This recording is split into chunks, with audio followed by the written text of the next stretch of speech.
Hey, kia ora, Helen Brahms here, coming to you live from my new location. We moved today. You'll have to excuse the mess. It's been a rough day. Well, actually, it's been a really awesome day. But I want to do this in the daylight so I could take you outside, show you around a little bit. But I'm at this park. This morning I got up and drove my car to the RV park, parked it in the parking spaces that they have by the by the office, and then I got a lift back to my RV so I could pick that up and bring it up here. So it was an hour up here, an hour back with lift, and then just over an hour with the RV.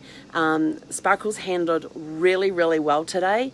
I noticed when I was driving Animal up, which is my car, that there were a couple of places where Animal was fishtailing a little bit on the roads, and it wasn't because of wind or anything. It was because of the road conditions, the way the road has worn, I guess, over time.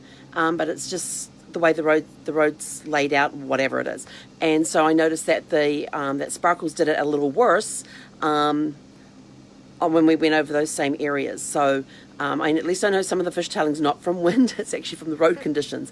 So I can, if I start that happening, I just know to back off on the accelerator, ease up on the grip on the steering wheel, and just slow down and take it easy. But it was good. I was doing, let's see, the speed limit was 65 to 70 in some area and most of the way up, but I was doing around 60 basically the whole way. There was a couple of places I slowed down to 50, then got caught in traffic just before the 215, veering off the 15 onto the 215, and I saw traffic jam coming up, and so I knew a back way to get to where I needed to go. So I took off down the back road, and I knew it would get me past the worst of the traffic and everything. But this camping ground, it's where am I? Somewhere around Menifee, Winchester, Golden, oh shoot, what was the name of this place? Golden Village, Golden Palm Village, something like that. I'll have to find the name. I totally don't remember where I am. How cool is that? But this is a gorgeous RV resort. They have permanent cottages here that you can either purchase or rent. They have, of course, people who live in their RVs here at the park as well. And then they have those who come in for a few days or stay a few weeks, whatever, and then move on. But each site is really cool. They're very wide, so there's a lot of space. They're also, well, this one is, let's see, it's probably about 33 feet long, and my coach is 32. I got like about a foot at the back there. But I'm going to turn the camera around so you can see this. So this is looking outside. I'm going to do it down here over the netting. And might actually take you outside because it looks terrible through there. But as you can see, they've got the gravel portion here is where the RV sits. Then they have this concrete apron, which is your patio. And this asphalt piece here is where you park your car if you have one. Otherwise, you get a nice big patio area. And then if you see that green pole at the back of the lot, that's where your power is. And over there where the yellow thing is sticking up, that's your water, and right below it is your sewer outlet. But let's take you out. I need to put my shoes on. Now these two here have been conflabbing away. I don't know what they're up to, but they're up to something. So we'll take you outside so you can see around. So you see I've got Animal here. Doopy-doopy-doopy-doo. We've got the awning up. So as you can see, we've got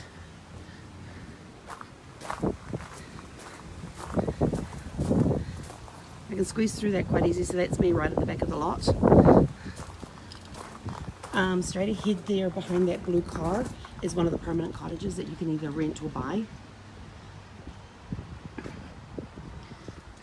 And as you can see, I'm right at the front, so probably around 34 feet. So this is, I'm going to have to back up here.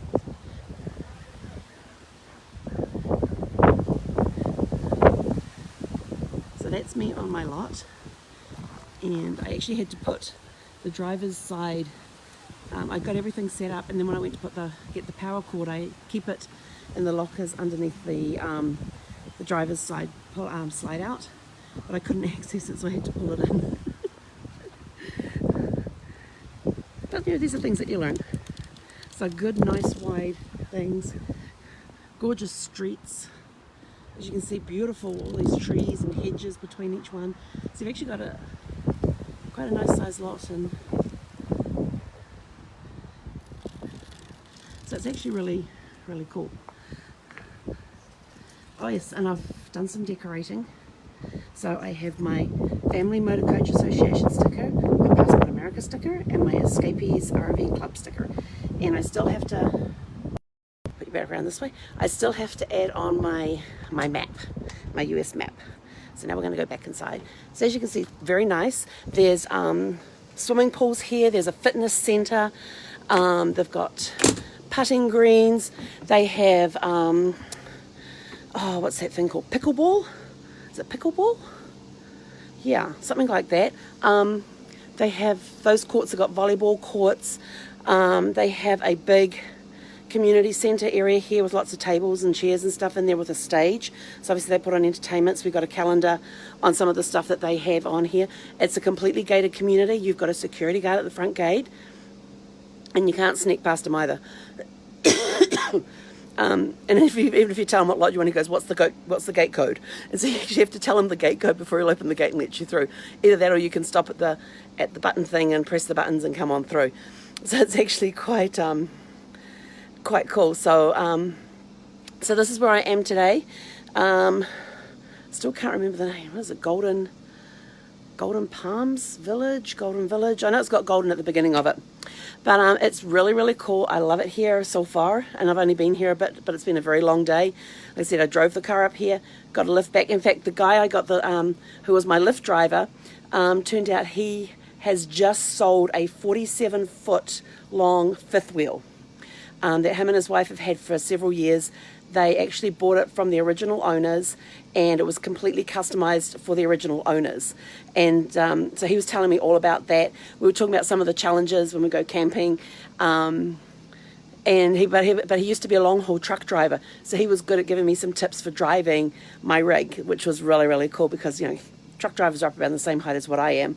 So he was able to give me some tips on driving with that as well. So that was really cool. He was an awesome lift driver, and he got me back, and within 30 minutes I had everything disconnected, everything put away, and because I'd done all the prep the night before. So this was emptying the black tank, the grey tank, taking off the sewer hose, taking off the fresh water hose, taking off the electricity, putting everything away, pulling the slide outs in, pulling the jacks up, checking everything before we took off, checking the site, and then we're on the road in less than 30 minutes. So it was a really cool day, and even though it was heavy traffic, there was still, it took me just over an hour, which wasn't bad considering the fact it was Friday of Memorial Weekend.